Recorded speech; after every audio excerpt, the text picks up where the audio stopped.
ಸ್ವಾಮಿ ಕೊರಗಜ್ಜ. ಓಂ ನಮ ಭಗವತೆ ವಾಸುದೇವಾಯ. ನಿಮ್ಮ ವ್ಯಕ್ತಿಯ ಮನಸ್ಸಿನಲ್ಲಿ ಏನುಂಟು?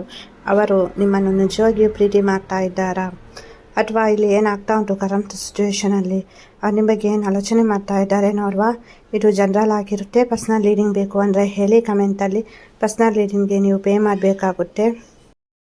ಪ್ರಾರ್ಥನೆ ಮಾಡಿ ನಿಮ್ಮ ವ್ಯಕ್ತಿಯ ಹೆಸರನ್ನು 5 ಸಲ ಹೇಳಿಬಿಟ್ಟು ಸಕರ್ಮಕ ಮನೋಭಾವನೆಯಿಂದ ಇರಿ. ನೋಡುವ ಇಲ್ಲಿ ಏನು ಬರುತ್ತೆ ಅಂತ. ಪ್ರಾರ್ಥನೆ ಮಾಡಿ. ಇಲ್ಲಿ ಏನಂದರೆ ಕೆಲವೊಂದು ಕನ್ಫ್ಯೂಷನ್ಸ್ ತುಂಬ ಉಂಟು ಈ ಸಂಬಂಧದಲ್ಲಿ. ಸೊ ಅದು ನಿಮ್ಮ ರಿಲೇಷನ್ಶಿಪ್ಪಲ್ಲಿ ಜಾಬ್ ಬಗ್ಗೆ ಇರ್ಬೋದು, ಕೆರಿಯರ್ ಬಗ್ಗೆ ಇರ್ಬೋದು, ಅಥವಾ ಅವರ ಮನಸ್ಸಿನಲ್ಲಿ ಕೆಲವೊಂದು ಸಲ ಈ ರಿಲೇಷನ್ಶಿಪ್ ಬಗ್ಗೆ ಆನ್ ಆ್ಯಂಡ್ ಆಫ್ ಸಿಚುವೇಶನ್ ಇರ್ಬೋದು, ಅಥವಾ ಬೇಕು ಬೇಡ ಕ್ಲಾರಿಟಿ ಇಲ್ಲ. ಹಾಗಂತ ಅವ್ರಿಗೆ ಮಾತ್ರ ಕ್ಲಾರಿಟಿ ಇಲ್ಲ ಅಂತ ಹೇಳಲಿಕ್ಕಾಗಲ್ಲ. ಇಲ್ಲಿ ನಿಮಗೂ ನೀವು ಅದು ಒಂದೇನು ತೋರಿಸ್ತಾ ಇಲ್ಲ ಕ್ಲಾರಿಟಿ. ಸೊ 100% ಆಗಿ ನೀವು ಕೂಡ ಎಫೆಕ್ಟ್ ಆಗ್ತಾ ಇಲ್ಲ. ನಿಮ್ಮತ್ತಿಗೆ ನೀವು ಎಫೆಕ್ಟ್ ಆಗ್ತಾ ಇದ್ದೀರಾ, ಬಟ್ ಅದು ಸಾಕಾಗ್ತಾ ಇಲ್ಲ. ಸಂಬಂಧವನ್ನು ಉಳಿಸ್ಕೊಳ್ಬೇಕು ಅಂದರೆ ಒಂದು ಸ್ಟ್ರಾಂಗ್ ಆಗಿ ಡೆಸಿಷನ್ ತಗೊಳ್ಬೇಕು ಇಬ್ಬರು ಕೂಡ. ಸೊ ಕೆಲವೊಂದು ಸಮಸ್ಯೆಗಳು ಬರುತ್ತೆ, ಮಿಸ್ಅಂಡರ್ಸ್ಟ್ಯಾಂಡಿಂಗ್ ಆಗುತ್ತೆ, ಬಟ್ ಅದರ ಬಗ್ಗೆನೇ ಆಲೋಚನೆ ಮಾಡೋದಲ್ಲ. ಇಲ್ಲಿ ಕೆಲವರ ಮಿಡ್ಲಲ್ಲಿ ನಾವು ಕಮ್ಯುನಿಕೇಷನ್ ಲಾಂಗ್ ಡಿಸ್ಟೆನ್ಸಲ್ಲಿದ್ದೀರಾ. ನಿಮ್ಮ ಪ್ರೀತಿಯನ್ನು ಎಕ್ಸ್ಪ್ರೆಸ್ ಮಾಡಲಿಕ್ಕೆ ಅಥವಾ ಕರೆಕ್ಟಾಗಿ ಕೆಲವೊಂದು ಇಶ್ಯೂ ನಡೀತಾ ಉಂಟು ಲೈಫಲ್ಲಿ. ನಿಮ್ಮನ್ನು ತುಂಬ ನೆನ್ಪು ಮಾಡ್ಕೊಳ್ತಾರೆ, ಆದರೂ ಅವರಿಗೆ ಏನೇ ಒಂದು ಡಿಸಿಷನ್ ತಗೊಳ್ಳಿಕ್ಕೆ ಆಗ್ತಾ ಇಲ್ಲ. ಹಾಗೆ ಕಮಿಟ್ಮೆಂಟ್ ಕೊಡಲಿಕ್ಕೂ ಆಗ್ತಾ ಇಲ್ಲ. ಬಟ್ ನೀವು ಇಲ್ಲೊಂದು ಕಮಿಟ್ಮೆಂಟನ್ನು ಬಯಸ್ಬೋದು. ಅದು ಒಂದು ವಿದಿನ್ 3 to 6 ಮಂತಲ್ಲಿ ಸಿಗುತ್ತೆ. ಬಟ್ ಎಲ್ಲನೂ ಅವರೇ ಹೇಳಬೇಕು ಅಂತ ಇಲ್ಲ, ನೀವಾಗಿ ಹೇಳ್ಬೋದು. ಸೊ ಇಲ್ಲಿ ಕೆಲವರು ಮಿಡ್ಲಲ್ಲಿ ಜಗಳ ಆಗ್ತಾ ಉಂಟು, ಅಥವಾ ನಂಬರನ್ನು ಬ್ಲಾಕ್ ಮಾಡಿರ್ಬೋದು. ಇಲ್ಲಿ ಸಡನ್ನಾಗಿ ಬ್ಲಾಕ್ ಮಾಡಿದ್ದಾರೆ, ರೀಸನ್ ಹೇಳದೇನೆ. ಅಥವಾ ಮುಂಚೆ ಇದ್ದ ಥರ ನಿಮ್ಮ ವ್ಯಕ್ತಿ ಇಲ್ಲ, ಅವರು ಬದಲಾಗ್ತಾ ಇದ್ದಾರೆ. ಅವರ ಮಾತುಕತೆ ನಡವಳಿಕೆ ಎಲ್ಲನೂ ಚೇಂಜಸ್ ಆಗ್ತಾ ಉಂಟು. ಏನಕ್ಕೆ ಈ ಥರ ಆಗ್ತಾ ಉಂಟು ಅಂತ ನಿಮಗೆ ನೀವೇ ಪ್ರಶ್ನೆ ಕೇಳ್ಕೊಂಡ್ರೂ ಉತ್ತರ ಸಿಗಲ್ಲ. ಇಲ್ಲಿ ನಿಮ್ಮ ಮನಸ್ಥಿತಿ ಸರಿ ಇಲ್ಲ, ಖುಷಿ ಇಲ್ಲ, ಸಂತೋಷ ಇಲ್ಲ, ಮುಖದಲ್ಲಿ ನಗು ಇಲ್ಲ. ಸೊ ನಿಮ್ಮ ವ್ಯಕ್ತಿ, ನಿಮ್ಮ ಹುಡುಗ ಅಥವಾ ನಿಮ್ಮ ಹುಡುಗಿ ನಿಮ್ಮ ಜೊತೆ ಇದ್ದರೆ ಮಾತ್ರ ನೀವು ಲೈಫಲ್ಲಿ ಖುಷಿಯಾಗಿರ್ತೀರಾ. ಸೊ ಅವರಿಲ್ಲ ಅಂದರೆ ನಿಮಗೆ ಏನೂ ಇಲ್ಲ ಲೈಫಲ್ಲಿ. ಸೊ ಅವರಿದ್ದರೆ ಮಾತ್ರ ನಿಮಗೆ ಖುಷಿ, ಸಂತೋಷ, ನೆಮ್ಮದಿ ಅಂತ ಅಂದ್ಕೊಳ್ತೀರಾ. ಬಟ್ ಆ ವ್ಯಕ್ತಿಗೆ ನಿಮ್ಮ ನಗು, ಖುಷಿ, ಸಂತೋಷ ಎಲ್ಲನೂ ಮುಖ್ಯನೇ. ಬಟ್ ಇವಾಗ ಏನೋ ಸಿಚುವೇಶನ್ ಸರಿ ಇಲ್ಲ, ಅವ್ರಿಗೆ ಅರ್ಥ ಆಗ್ತಾ ಇಲ್ಲ. Third party situation, job, business, ಅಥವಾ ಅವರ ಮನೆಯವರಿಂದ, ಅಥವಾ ಬೇರೆ ಹುಡುಗ ಅಥವಾ ಹುಡುಗಿ ಇರ್ಬೋದು. ಎಲ್ಲರ ಲೈಫಲ್ಲಿ ಅಲ್ಲ. ಸೊ ಕೆಲವರ ಲೈಫಲ್ಲಿ ಫ್ಯಾಮಿಲಿ ರಿಲೇಟೆಡ್ ಸಮಸ್ಯೆ ಆಗ್ತಾ ಉಂಟು, ಅಥವಾ ಬಿಸ್ನೆಸ್, ಜಾಬ್ ಅದರ ಮೇಲೆ ಜಾಸ್ತಿ ಫೋಕಸ್ ಮಾಡ್ತಾ ಇದ್ದಾರೆ. ಒಂದು ರೀತಿಯಲ್ಲಿ ಅವರಿಗೆ ಡಿಸಿಷನ್ ತಗೊಳ್ಲಿಕ್ಕೂ ಭಯ ಆಗ್ತಾ ಉಂಟು. ಎಲ್ಲಿ ನಾನು ನನ್ನ ಪ್ರೀತಿಯನ್ನು ಉಳಿಸ್ಕೊಳ್ಲಿಕ್ಕಾಗಲ್ವೋ, ಅಥವಾ ಎಲ್ಲಿ ನನ್ನ ಪ್ರೀತಿಗೆ ಮೋಸ ಆಗುತ್ತೋ, ನಮ್ಮ ಹುಡುಗಿ ಅಥವಾ ಹುಡುಗ ಮೋಸ ಮಾಡ್ತಾನೋ, ಅದು ಒಂದು ಭಯ ಉಂಟು. ಇಲ್ಲಿ 100% ಆಗಿ ಅವರಿಗೆ ಯಾವುದೂ ಕೂಡ ಆಗಲೇ ಹೇಳಿದ ಹಾಗೆ ನಾನು ಕ್ಲಾರಿಟಿ ಇಲ್ಲ, ಅದು ನಿಮಗೆ ಕೂಡ ಇಲ್ಲ. ಸೊ ಹಾಗಾಗಿ ಇಲ್ಲಿ ಒಂದು ರೀತಿಯಲ್ಲಿ ನೀವು ಸ್ಟ್ರಾಂಗಾಗಿ ಇಬ್ಬರು ಡಿಸಿಷನ್ ತಗೊಳ್ಬೇಕಾಗುತ್ತೆ. ಕಮ್ಯುನಿಕೇಷನ್ ಕ್ಲಿಯರ್ ಆಗಬೇಕು, ಏನು ಬೇಕು ಏನು ಬೇಡ, ಏನಕ್ಕೆ ಈ ಥರ ಆಗ್ತಾ ಉಂಟು ರಿಲೇಷನ್ಶಿಪ್ಪು. ಸೊ ಮಾತುಕತೆ ನಡೀಬೇಕಾಗುತ್ತೆ. ಆ ಮಾತುಕತೆ ಒಂದು ಜಗಳದಿಂದ ಅಲ್ಲ, ಅಥವಾ ಒಂದು ವಾದದಿಂದ ಮಾಡುವುದಲ್ಲ, ಅತಿಯಾದ ಪ್ರೀತಿಯಿಂದ ಮಾಡಬೇಕಾಗುತ್ತೆ. ಸಿಕ್ಕಿರುವುದನ್ನು ಉಳಿಸ್ಕೊಳ್ಳಿಕ್ಕೆ ಪ್ರಯತ್ನ ಪಡಬೇಕು ವಿನಃ ಅಲ್ಲಿ ತಪ್ಪುಗಳನ್ನು ಹುಡುಕುವಂತಹ ಪ್ರಯತ್ನವನ್ನು ಮಾಡಲಿಕ್ಕೆ ಹೋಗಬೇಡಿ. ಹಾಗೆಯೇ ಕೆಲವೊಂದು ಮನಸ್ಸಿಗೆ ನೋವಾಗಿರ್ಬೋದು ನಿಮ್ಮಿಂದ ಅಥವಾ ಅವರಿಂದ, ಒಂದು ಕ್ಷಮೆ ಕೊಟ್ಬಿಡಿ. ಹಾಗೆಯೇ ನಿಮಗೆ ಕೆಲವೊಂದು ಸೈನ್ ಕಾಣ್ತಾ ಇರ್ಬೋದು. ಡಿವೈನ್ ಏಂಜಲ್ಸ್, ನಿಮ್ಮ ಇಷ್ಟ ದೇವರು ನಿಮಗೆ ಸೈನ್ ಕಲಿಸ್ತಾ ಇರ್ಬೋದು. ಕೆಲವೊಂದು ಏಂಜಲಿಕ್ ನಂಬರ್ ಕಾಣ್ತಾ ಇರ್ಬೋದು. 1176 7788 369 456 223355 1100 010. ಸೊ ಇದೆಲ್ಲ ಏಂಜಲಿಕ್ ನಂಬರ್. ಸೊ ಇದು ನಿಮಗೆ ದೇವರು ಒಂದು ಹೇಳ್ತಾ ಇದ್ದಾರೆ, ನಾನು ನಿಮ್ಮ ಜೊತೆ ಇದ್ದೇನೆ, ನಿಮ್ಮ ಪ್ರೀತಿಗೆ ಸಪೋರ್ಟ್ ಆಗಿದ್ದೇನೆ, ನಿಮ್ಮ ರಿಲೇಷನ್ಶಿಪ್ಗೆ ಹೆದರುವಂತಹ ಅವಶ್ಯಕತೆ ಇಲ್ಲ. ಅಥವಾ ಕೆಲವರಿಗೆ ಬಟರ್ಫ್ಲೈಸ್ ಕಾಣ್ತಾ ಇರ್ಬೋದು, ಚಿಟ್ಟೆ. ಸೊ ಇದೆಲ್ಲನೂ ಒಂದು ರೀಸನ್ ಇಲ್ಲದೆ ಕಾಣಿಸ್ತಾ ಇಲ್ಲ. ಸೊ ಎಲ್ಲನೂ ನಿಮಗೆ ಒಂದು ಡಿವೈನ್ ಏಂಜಲ್ಸ್, ನಿಮ್ಮ ಇಷ್ಟ ದೇವರು ಹೇಳ್ತಾ ಇದ್ದಾರೆ, ಹೆದರುವಂಥ ಅವಶ್ಯಕತೆ ಇಲ್ಲ, ನಿಮ್ಮ ಸಿಚುವೇಶನ್ ಇಂಪ್ರೂವ್ಮೆಂಟ್ ಆಗುತ್ತೆ ಅಂತ. ಇದು ಜನರಲ್ ಆಗಿರುತ್ತೆ. ಪರ್ಸನಲ್ ರೀಡಿಂಗ್ ಬೇಕು ಅಂದರೆ ಹೇಳಿ ಕಮೆಂಟಲ್ಲಿ. ಮತ್ತು ಇಲ್ಲಿ ನೋಡಿ, ಕೆಲವೊಂದು ಸಲ ನೀವು ಅತಿಯಾಗಿ ಕಣ್ಣೀರು ಹಾಕ್ತೀರಾ, ದುಃಖ ಪಡ್ತೀರಾ. ಅಷ್ಟರ ಮಟ್ಟಿಗೆ ಅಂದರೆ ನಿಮ್ಮನ್ನು ನೀವೇ ಅತಿಯಾದ ನೆಗೆಟಿವ್ ಎನರ್ಜಿಗೆ ತಳ್ತೀರಾ. ಪಾಸಿಟಿವ್ ಆಗಿರಬೇಕು. ಪಾಸಿಟಿವ್ ಆಗಿರುವಾಗ ಮಾತ್ರ ಲಾ ಆಫ್ ಅಟ್ರಾಕ್ಷನ್ ವರ್ಕ್ ಆಗುತ್ತೆ. ಬಟ್ ನೀವೆಲ್ಲಿ ಏನು ಮಾಡ್ತಾ ಇದ್ದೀರಾ?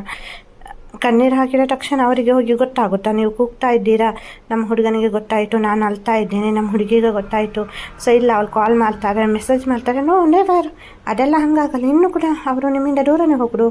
ಸೊ ನೀವಿಲ್ಲಿ ಎಷ್ಟು ಕಣ್ಣೀರು ದುಃಖ ಪಡ್ತೀರಾ ಅಷ್ಟು ಅವರು ನಿಮ್ಮಿಂದ ದೂರ ಆಗೋದು. ಈ ಸಿಚುವೇಷನಲ್ಲಿ ನೀವು ಪಾಸಿಟಿವ್ ಆಗಿ ಥಿಂಕ್ ಮಾಡಬೇಕು.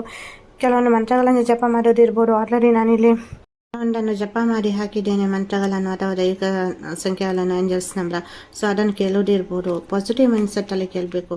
ಸೊ ನನ್ನ ಪ್ರೀತಿ ನಿಜವಾದದ್ದು, ನಮ್ಮ ಹುಡುಗ ಅಥವಾ ನಮ್ಮ ಹುಡುಗಿ ನಮ್ಮ ಹತ್ತಿರ ಬರ್ತಾರೆ, ಸೊ ಮೆಸೇಜ್ ಮಾಡ್ತಾರೆ, ಕಾಲ್ ಮಾಡ್ತಾರೆ, ಇದು ಏನೋ ಒಂದು ಸಮಸ್ಯೆ ಇದ್ರೂ ಸರಿ ಹೋಗಿ ಅವರು ನನಗೆ ಮ್ಯಾರೇಜಿಗೆ ಇರ್ಬೋದು, ಎಂಗೇಜ್ಮೆಂಟಿಗೆ ಇರ್ಬೋದು, ಕಮಿಟ್ಮೆಂಟಿಗೆ ಕೊಡ್ತಾರೆ.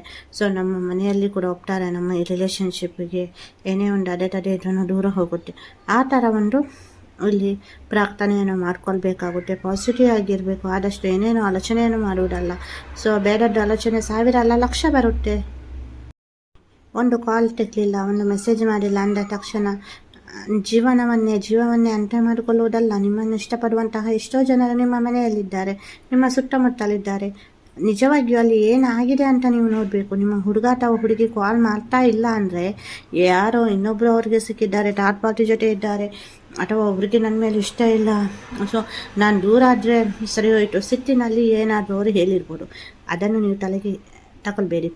ನಿಮ್ಮ ಜೊತೆ ಪ್ರೀತಿಯಲ್ಲಿರುವಾಗ ಯಾವ ಥರ ಇದ್ದರು, ಸೊ ಅದು ನಿಜವಾದ ಮಾತು. ಎಲ್ಲರೂ ಹೇಳ್ತಾರೆ ಒಬ್ಬ ವ್ಯಕ್ತಿ ಸಿಟ್ಟಿನಲ್ಲಿ ಮಾತನಾಡ್ತಾನಲ್ಲ ಅದು ನಿಜವಾದ ಮಾತು ಅಂತ. ಇಲ್ಲ, ಅದು ಸುಮ್ಮನೆ, ಅದು ಸಿಟ್ಟಿನಲ್ಲಿ ಅವರದ್ದು ಏನು ಮೈಂಡ್ ಸರಿ ಇರಲ್ಲ. ಸೊ ಒಂದು ಎಂಥದ್ದು ಸ್ಟ್ರೆಸ್ ಜಾಸ್ತಿ ಇರುತ್ತೆ, ಅಥವಾ ಒಂದು ಅಲ್ಲಿ ಅವರಿಗೆ ತುಂಬ ಟೆನ್ಷನ್ ಆಗಿರುತ್ತೆ, ಅಥವಾ ಭಯ, ಆತಂಕ, ಒತ್ತಡ, ಅಂಥ ಸಿಚುವೇಷನಲ್ಲಿ ಅವರು ಎಂಥದ್ದು ಒಂದು ತಪ್ಪಿ ಮಾತನಾಡ್ತಾರೆ. ಸೊ ಅದನ್ನೇ ನೀವು ನಿಜ ಅಂತ ಅಂದ್ಕೊಂಡು ನೀವು ಎಂತೆಂಥದ್ದು ಡಿಸೈಡ್ ಮಾಡೋದು, ಎಂತೆಂಥದ್ದು ಆಲೋಚನೆ ಮಾಡೋದಲ್ಲ. ನಿಮ್ಮ ವ್ಯಕ್ತಿ ನಿಮ್ಮ ಜೊತೆ, ನಿಮ್ಮ ಹುಡುಗ ಇರ್ಬೋದು, ಹುಡುಗಿ ಇರ್ಬೋದು, ನಿಮ್ಮ ಜೊತೆ ಇರುವಾಗ ಯಾವ ಥರ ಇದ್ದರು, ಸೊ ಆ ಥರ ಇರಬೇಕು. ಸೊ ಅದನ್ನು ಬಿಟ್ಟು ನೀವು ಎಂತೆಂಥದ್ದು ಆಲೋಚನೆ ಮಾಡಿ ಆ ಸಿಟ್ಟಿನಲ್ಲಿ 1-2 ಮಾತು ಹೇಳ್ಬೋದು, 2 ಹೊಡಿಬಹುದು. ಏನಾಯಿತು, ಪ್ರೀತಿಯಲ್ಲಿ ಇದೆಲ್ಲರೂ ಸಹಜ. Understanding and adjustment important. Next ನೀವು ಮದುವೆ ಆದ್ರೂ ಈ ಸಂಬಂಧದಲ್ಲಿ ಒಂದು ಜಗಳ ಆಗುತ್ತೆ, ಒಂದು ಮಾತುಕತೆ ಬರುತ್ತೆ ಹೋಗುತ್ತೆ, ಅದನ್ನು ನೀವು ನಿಭಾಯಿಸ್ಕೊಂಡು ಹೋಗಬೇಕು. ಇಲ್ಲ ಅಂದರೆ ಪ್ರೀತಿ ನೀವು ಉಳಿಯಲ್ಲ, ದಾಂಪತ್ಯ ಜೀವನವೂ ಉಳಿಯಲ್ಲ. ಹಾಗಾಗಿ ಎಲ್ಲರಿಗೂ ನೀವು ಮಾದರಿಯಾಗಿರಬೇಕು. ಎಷ್ಟೇ ಕಷ್ಟ ನೋವು ಬಂದರೂ ಈ ಪ್ರೀತಿಯನ್ನು ಉಳಿಸ್ಕೊಳ್ತೇನೆ, ನಮ್ಮ ಪ್ರೀತಿ ಶಾಶ್ವತವಾದದ್ದು, ನಮ್ಮ ಪ್ರೀತಿ ಪವಿತ್ರವಾದದ್ದು, ನಾನು ಹುಡುಗ ತಪ್ಪು ಮಾಡಿಲ್ಲ, ಹುಡುಗಿ ತಪ್ಪು ಮಾಡಿಲ್ಲ, ಸೊ ನನಗೆ ಅವರ ಮೇಲೆ ನಂಬಿಕೆ ಉಂಟು, ಡಿವೈನ್ ಏಂಜಲ್ಸ್ ಮೇಲೆ ನಂಬಿಕೆ ಉಂಟು, ನೀವು ಇಷ್ಟ ಮಾಡುವಂಥ ದೇವರ ಮೇಲೆ ನಂಬಿಕೆ ಉಂಟು. ಸೊ ಇದನ್ನೆಲ್ಲ ನೀವು ಅರ್ಥ ಮಾಡ್ಕೊಳ್ಬೇಕು, ಆಲೋಚನೆ ಮಾಡಬೇಕು. ಸುಮ್ಮನೆ ಅವರೇನೋ ಸಿಟ್ಟಿನಲ್ಲಿ ಹೇಳಿದರು, ಸೊ ಹಾಗೆ ಹಿಂಗೆ ಅಲ್ಲ. ಆದಷ್ಟು ಸಮಾಧಾನದಿಂದ ಇರಬೇಕಾಗುತ್ತೆ. ಹಾಗೆಯೇ ನಾನು ನಿಮ್ಗೆ ಇದೊಂದು ಬ್ರಾಸ್ಲೆಟ್ ಹೇಳ್ತೇನೆ, ಅದನ್ನು ನೀವು ಹೆಣ್ಮಕ್ಳು ಇರ್ಬೋದು, ಗಂಡು ಮಕ್ಳು ಇರ್ಬೋದು, ಎಡಗೈಗೆ ಧರಿಸಬೇಕು. ಇದು ಪ್ರೀತಿಯನ್ನು ಆಕರ್ಷಣೆ ಮಾಡಲಿಕ್ಕೆ ಸಹಾಯ ಮಾಡುತ್ತೆ. ಕೆಲವರಿಗೆ ಬೇಗ ರಿಸಲ್ಟ್ ಬರುತ್ತೆ, ಮತ್ತು ಕೆಲವರು ಸ್ವಲ್ಪ ಡಿಲೇ ಆಗುತ್ತೆ, ಅಲ್ಲಿ ಏನಾದರೂ ಅಡೆತಡೆಗಳು ಉಂಟು, ಆವಾಗ ಸ್ವಲ್ಪ ಅದು ಕ್ಲಿಯರ್ ಆಗಲಿಕ್ಕೆ ಟೈಮ್ ತಗೊಳುತ್ತೆ. ಅದನ್ನು ನೋಡಿ ನೈಟ್ ಮಲಗುವಾಗ ತೆಗೆದಿಡಬೇಕು ನೀವು. ಅದು 100% ವರ್ಕ್ ಆಗುತ್ತೆ. ನಿಮಗೆ ಪ್ರಾಡಕ್ಟ್ ಲಿಂಕನ್ನು ನಾನು ಟ್ಯಾಗ್ ಮಾಡಿರ್ತೇನೆ. ಸೊ ಸರ್ಟಿಫೈಡ್ ಆಗಿರುವಂಥ ಕಂಪನಿಯದ್ದೇ ಲಿಂಕ್ ನಾನೇ ನನ್ನ ಕ್ಲೈಂಟ್ಸ್ಗೆ ಪರ್ಚೇಸ್ ಮಾಡಿ ಕೊಟ್ಟಿದ್ದೇನೆ ಅದನ್ನೇ. ಸೊ ಹಾಗಾಗಿ ನೀವು ತಗೊಂಡು ಅದನ್ನೊಂದು ಹಾಕಿ ಎಡಗೈಗೆ, ತುಂಬ ಒಳ್ಳೆಯ ರಿಸಲ್ಟ್ ಕೊಡುತ್ತೆ. ಇವಾಗ ನಿಮಗೆ ಮದುವೆ ಆಗ್ತಾ ಇಲ್ಲ, ಅಥವಾ ನಿಮ್ಮ ಪ್ರೀತಿಸಿದವರು ನಿಮ್ಮಿಂದ ದೂರ ಆಗಿದ್ದಾರೆ, ಸೊ ಇದೊಂದು ನಿಮಗೆ ಪಾಸಿಟಿವ್ ವೈಬ್ರೇಷನ್ ಎನರ್ಜಿ ಕೊಡುತ್ತೆ. ಪಾಸಿಟಿವ್ ಆಗಿರಿ, ಏನೇನು ಆಲೋಚನೆಯನ್ನು ಮಾಡಲಿಕ್ಕೆ ಹೋಗಬೇಡಿ, ಧೈರ್ಯವಾಗಿರಿ. ಪ್ರತಿಯೊಂದು ಸಮಸ್ಯೆಗೂ ಪರಿಹಾರ ಇದ್ದೇ ಇರುತ್ತೆ. ನಿಮ್ಮ ಪ್ರೀತಿಯನ್ನು ನೀವು ನಂಬಿ, ನಿಮ್ಮ ಏನು ಕೆಲಸ ಮಾಡ್ತಾ ಇದ್ದೀರಾ ಅದರ ಮೇಲೆ ನಂಬಿಕೆ ಇರಲಿ, ಡಿವೈನ್ ಏಂಜಲ್ಸ್ ಮೇಲೆ ನಂಬಿಕೆ ಇರಲಿ, ನೇಚರ್ ಜೊತೆ ಜಾಸ್ತಿ ಟೈಮ್ ಸ್ಪೆಂಡ್ ಮಾಡಿ, ಬೇಡದ ಆಲೋಚನೆಗಳಿಂದ ದೂರ ಇರಿ.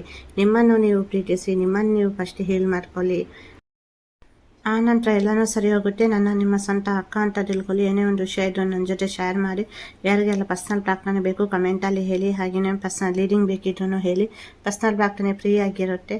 ಸೊ ಏನೇ ಒಂದು ವಿಷಯ ಇದನ್ನು ಶೇರ್ ಮಾಡ್ಬೋದು. ನನ್ನ ಆರಾಧ್ಯ ದೇವರ ಕೊರಗಜ್ಜ ಹಾಗೂ ಮಹಾವಿಷ್ಣು ಮಹಾದೇವರ ಅನುಗ್ರಹ ಸದಾ ನಿಮ್ಮ ಮೇಲೆ ಇರಲಿ ಅಂತ ಪ್ರಾರ್ಥಿಸ್ತೇನೆ. ವಿಡಿಯೋ ಇಷ್ಟ ಆದರೆ ಲೈಕ್ ಮಾಡಿ, ಶೇರ್ ಮಾಡಿ, ಹಾಗೆಯೇ ಸಬ್ಸ್ಕ್ರೈಬ್ ಮಾಡಿ. ಹಾಗೆಯೇ ಹೈಪ್ ಅನ್ನೋ ಒಂದು ಆಪ್ಷನ್ ಉಂಟು, ಅದು ಒತ್ತಿ ಎಲ್ಲರಿಗೂ ರೀಚ್ ಆಗಲಿಕ್ಕೆ ಇದು ಸಹಾಯ ಮಾಡಿ. ಎಲ್ಲರಿಗೂ ಒಳ್ಳೆಯದಾಗಲಿ.